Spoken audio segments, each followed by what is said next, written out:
Take the remarkable case of Joe, known as JW in the scientific literature.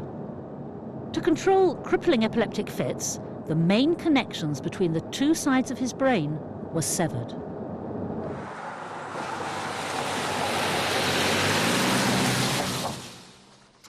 Joe's split brain allows researchers to explore the workings of the left and right hemispheres, which are now almost completely separated. His party trick is to draw two different objects simultaneously. Amazing. Amazing. There we go. Beautiful. Okay, so Susan, why don't you try it? I was dreading that. All right. Okay, so as long as Joe promises not to laugh at me.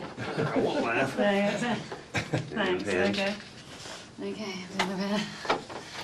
Right. Okay, you ready? Here we go. And draw them simultaneously and as fast as you can. Oh, gracious!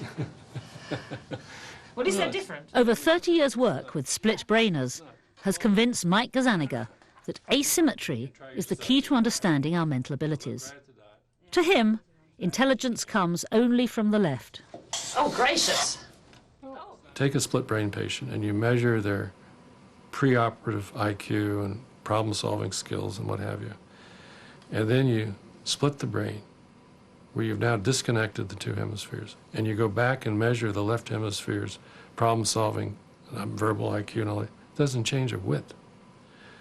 The right hemisphere, on the other hand, is sort of dumb. But when he tested Joe's ability to recognize visual patterns, he was surprised how poorly the left performed. These are called illusory contours. The white discs create the illusion of a black shape which either curves inwards or bulges out. Both sides of the brain can tell the difference. But add a line inside the disc, and the illusion of a shape is harder to see. Unexpectedly, Joe's left hemisphere is totally stumped. All of a sudden, the right hemisphere could do this task, still judge whether the rectangles were thin or fat, but the left hemisphere just fell apart, could not do the task. It turned out that a similar test had been tried once before, on mice.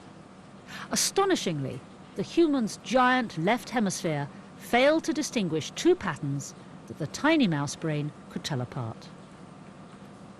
Does this failure shed new light on the evolution of advanced human abilities? Maybe the left hemisphere begins to mutate in order to develop language. And as the language requires more cortex and more cortex, perceptual process that used to be in the left hemisphere sort of gets squeezed out. Gazzaniga's theory is that as we evolved, our left hemisphere acquired more and more advanced cognitive functions, while our right changed very little. And he believes that this half is just an evolutionary relic. In fact, if you look at the great skills we have that the chimp doesn't have, there's every reason to believe that they're largely in the left hemisphere, that they're an outgrowth of some changes that must have occurred through mutations to the left cortex.